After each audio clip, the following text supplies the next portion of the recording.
আত্মনিৰ্ভৰশীল স্বাৱলম্বী কৰাৰ লক্ষ্য অসম গণ পৰিষদৰ এটাৰ পিছত আন এটা প্ৰশিক্ষণেৰে ৰাইজৰ মাজত অসম গণ পৰিষদ মহানগৰীৰ মাজমজিয়াত অসম গণ পৰিষদৰ ভাতৃ সংগঠন অসম কৃষক পৰিষদৰ উদ্যোগত বিজ্ঞানসন্মত পশুপালন প্ৰশিক্ষণ শিবিৰৰ আয়োজন।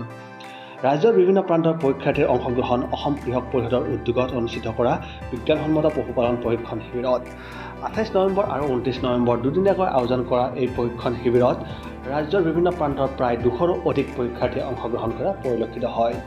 খেতিয়ক পশুপালকসকলৰ সুবিধাৰ্থে বিভিন্ন সময়ত বিভিন্ন প্ৰশিক্ষণ শিবিৰ অনুষ্ঠিত কৰি ৰাইজৰ মাজত সোমাই পৰিছে অসম গণ পৰিষদৰ ভাতৃ সংগঠন অসম কৃষক পৰিষদ। দুদিনীয়াকৈ অনুষ্ঠিত কৰা বিজ্ঞানসন্মত পশুপালনৰ প্ৰশিক্ষণ শিবিৰত অভিজ্ঞ পশু চিকিৎসকৰ জৰিয়তে প্ৰশিক্ষণ প্ৰদান কৰি অসম পশুধন আৰু হাঁহ কুকুৰা নিগমৰ তৰফৰ পৰা প্ৰমাণপত্ৰ প্ৰদান কৰা হয়।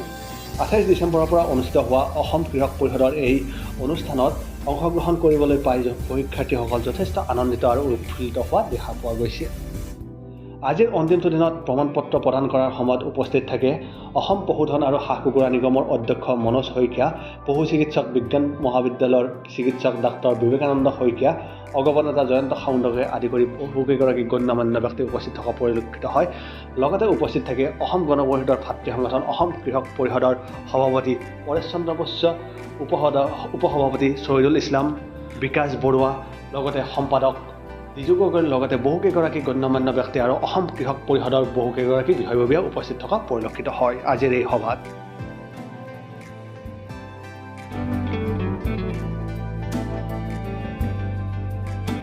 আৰু মই অসম গণ পৰিষদৰ সন্মানীয় সভাপতি কৃষিমন্ত্ৰী অতুল বৰা ডাঙৰীয়াক বিশেষভাৱে ধন্যবাদ জ্ঞাপন কৰিব লাগে।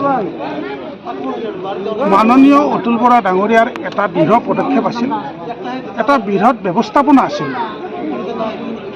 তেখেতৰ নেতৃত্বতে আজি অসম চৰকাৰৰ পশুধন আৰু হাঁহ কুকুৰা নিগমৰ কাৰ্যালয়ত আমি দুদিনীয়াকৈ 140জন অভিজ্ঞ আৰু শিক্ষিত হিতাধিকাৰীক বিজ্ঞানসন্মতভাৱে পশুপালনৰ প্ৰশিক্ষণ প্ৰদান কৰিলোঁ।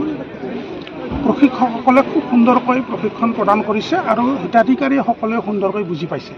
মই আশা ৰাখিম এখেতসকলে গৈ একোজন সফল পশুপালক হওক, স্বনিয়োজন আঁচনিৰ অধীনত নিজকে কৰ্মসংস্থাপন দিয়াৰ প্ৰস্তুত কৰক আৰু 10জনক কৰ্মসংস্থাপন দিয়ক, এই অনুৰোধ মই ৰাখিম।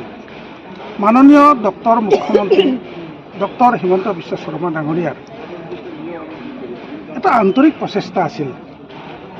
তেওঁ বিকশিত অসমৰ এজন স্বপ্নদ্ৰষ্টা মুখ্যমন্ত্ৰী হিচাপে ডক্টৰ হিমন্ত বিশ্ব শৰ্মাৰ সপোন আত্মনিৰ্ভৰশীল সপোন, এই আত্মনিৰ্ভৰশীল গঢ়াৰ ক্ষেত্ৰত আমি সকলোৱে হাতে কামে কৰিব লাগিব। মই ভাবিছোঁ যে আমাৰ প্ৰত্যেকে হাতে কামে কৰিব, মুখ্যমন্ত্ৰী ডাঙৰীয়াক সহায় কৰিব আৰু অসমৰ ৰাজ্যখন, অসমৰ দৰে এখন ৰাজ্যক অৰ্থনৈতিকভাৱে স্বাৱলম্বী কৰাত তেখেতসকলে মুখ্য আৰু প্ৰধান ভূমিকা গ্ৰহণ কৰিব। গণ পৰিষদ দলৰ ভাতৃ সংগঠন অসম কৃষক পৰিষদৰ উদ্যোগত আৰু অসম চৰকাৰৰ পশুধন আৰু হাঁহ কুকুৰা নিগমৰ উদ্যোগত আমি গুৱাহাটীৰ পাঞ্জাবাৰীত দুদিনীয়া কাৰ্যসূচীৰে হাঁহ কুকুৰা, ছাগলী, গাহৰি এইবিলাকৰ প্ৰশিক্ষণৰ ব্যৱস্থা কৰিছিলোঁ। আমাৰ এই ক্ষেত্ৰত নিগমৰ অধ্যক্ষ শ্ৰদ্ধাৰ মনোজ শইকীয়াদেৱ আৰু সঞ্চালক মহোদয়, মেনেজিং ডাইৰেক্টৰ আৰু ইয়াৰ বিভাগৰ যিসকল প্ৰশিক্ষক আছে ডাক্তৰ দিবাকৰ বৰুৱা, তন্ময় মেধি, এইসকলে আমাক সহায় সহযোগ আগবঢ়ালে। আমি অসমৰ বিভিন্ন প্ৰান্তৰ পৰা প্ৰায় 130গৰাকী কৃষক বন্ধুক আমাৰ মাজলৈ আনি গুৱাহাটীস্থিত এই পাঞ্জাবাৰীৰ পশুধন ভৱনত আমি প্ৰশিক্ষণৰ ব্যৱস্থা কৰিলোঁ। আশা কৰোঁ এই প্ৰশিক্ষণ কাৰ্যসূচীয়ে আমাৰ কৃষক বন্ধুসকলক আগবাঢ়ি যোৱাত সঠিক সহায় কৰিব। আৰু বিশেষকৈ আমি ইয়াত আপোনালোকে জানে আমি কালি বেংকৰ বিষয়াসকলক নিমন্ত্ৰণ জনাইছিলোঁ, যিহেতু তেওঁলোকে এটা প্ৰজেক্ট কৰিবৰ কাৰণে বা বিশেষকৈ এক বহল ভিত্তিত আগবাঢ়ি যাবৰ কাৰণে বেংকৰ লোনৰ প্ৰয়োজন হ'ব বা যিটো হিতাধিকাৰ ব্যৱস্থা আছে, চৰকাৰী আঁচনিসমূহৰ জৰিয়তে আগবাঢ়ি যাবলৈ ব্যৱস্থা আছে, এই ব্যৱস্থাখিনি আগবাঢ়ি যাবলৈ বেংকৰ যথেষ্ট গুৰুত্বপূৰ্ণ দায়িত্ব আছে। গতিকে তেওঁলোকৰ পৰা আমি দিহা পৰামৰ্শ বিচাৰিছোঁ, তেওঁলোকেও আমাৰ মাজত বক্তব্য ৰাখিছে, তেওঁলোকৰ পৰা আমি সহায় সহযোগ বিচাৰিছোঁ। আশা কৰিছোঁ আমি অনাগত দিনত বিভাগৰ লগত লগ হৈ আৰু বেংকৰ বিষয়াসকলৰ লগত লগ হৈ আমি আমাৰ কৃষক বন্ধুসকলৰ লগত এক সঠিক দিশত আগবঢ়াই নিব পাৰিম। আশা কৰিছোঁ আমাৰ কৃষক বন্ধুসকল আত্মনিৰ্ভৰশীল হৈ স্বনিৰ্ভৰৰ যোগেদি আমাৰ কৃষক বন্ধুসকল আৰ্থিক দিশত আগবাঢ়ি যোৱাৰ লগতে তেওঁলোকৰ ওচৰ পাজৰ যিসকল ব্যক্তি আছে তেওঁলোককো এই ক্ষেত্ৰত মনোনিৱেশ কৰিব, আগবাঢ়ি যাব। আৰু আপোনালোকে জানে অসম গণ পৰিষদ দলৰ শ্ৰদ্ধাৰ সভাপতি অতুল বৰাদেৱৰ পৰামৰ্শ মতে আমি প্ৰশিক্ষণ কাৰ্যসূচী সময়ে আয়োজন কৰি আহিছোঁ। আমি কিছুদিনৰ আগতে হৰ্টিকালচাৰ ডিপাৰ্টমেণ্টৰ লগত যোগাযোগ কৰি প্ৰায় 120 গৰাকী কৃষক বন্ধুক আমি প্ৰশিক্ষণ প্ৰদান কৰিছোঁ। ইয়াৰ জৰিয়তে আমাৰ কৃষক বন্ধুসকল অৰ্থনৈতিকভাৱে বিশেষকৈ আগবাঢ়ি যাব, স্বাৱলম্বী হ'ব আৰু অনাগত দিনত আমাৰ এই অসমখনক আৰু অধিক দিশত সঠিক ৰূপত আগবঢ়াই নিব আমি এই আশাৰে আমি প্ৰশিক্ষণ কাৰ্যসূচী কৰি আছোঁ।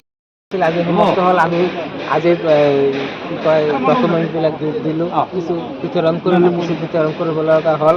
আমি ডিষ্ট্ৰিক্টে যাই বিতৰণ কৰিলোঁ। যিসমূহ ভিতৰুৱা অঞ্চল আছে বা ৰাজ্যৰ ভিন্ন প্ৰান্তৰ ভিতৰুৱা অঞ্চলসমূহৰ পশুপালকসকলে গুৱাহাটী আহি হয়তো কেতিয়াবা অসুবিধাৰ সন্মুখীন হয়। আমি সেইকাৰণে আমি ডিষ্ট্ৰিক্ট জিলাই আমি প্ৰশিক্ষণ কৰাৰ কাৰণে ব্যৱস্থা কৰিছোঁ। কেতিয়াৰ পৰা কৰিব আপোনালোকে? এইটো অহা মাহৰ পৰা এটা কৰিম বুলি এটা আলোচনা কৰি আছোঁ। আৰু ইয়াতে আজি পৰীক্ষণ যে সমাপ্ত হ'ল, মানে কোন ডিষ্ট্ৰিক্টৰ পাইছে, কেনেকুৱা ধৰণৰ পাইছে পৰীক্ষাৰ্থীসকলে? কোন ডিষ্ট্ৰিক্ট আছিল? বৰপেটা, ধুবুৰী, গোৱালপাৰা, আপোনাৰ লখিমপুৰ, ধেমাজি, ডিব্ৰুগড়, তিনিচুকীয়া। বহুত ভাল লাগিলে। ডক্টৰবিলাকে যিধৰণৰ আমাক প্ৰশিক্ষণ দিলে তাতে আমি বুজি পাইছোঁ। আমি ভাল এটা ক'ৰ পৰা আহিছে আপুনি? মই গোৱালপাৰাৰ পৰা আহিছোঁ। গোৱালপাৰাৰ পৰা আহিছে। দুদিনীয়া কাৰ্যসূচী কেনেধৰণৰ পালে প্ৰশিক্ষণ? বহুত ভাল পাইছোঁ। এইটোত আমি উপকৃত হ'ম। আমি যিটো মুৰ্গী আৰু আপোনাৰ যিখিনি আপোনাৰ গাহৰিৰ ফাৰ্ম আমি যিখিনি কৰিব পাৰিম, ইয়াতে আমি যিখিনি শিক্ষা দিছে মই এইখিনি শিক্ষাতে মই চলাই যাব পাৰিম। এইখিনি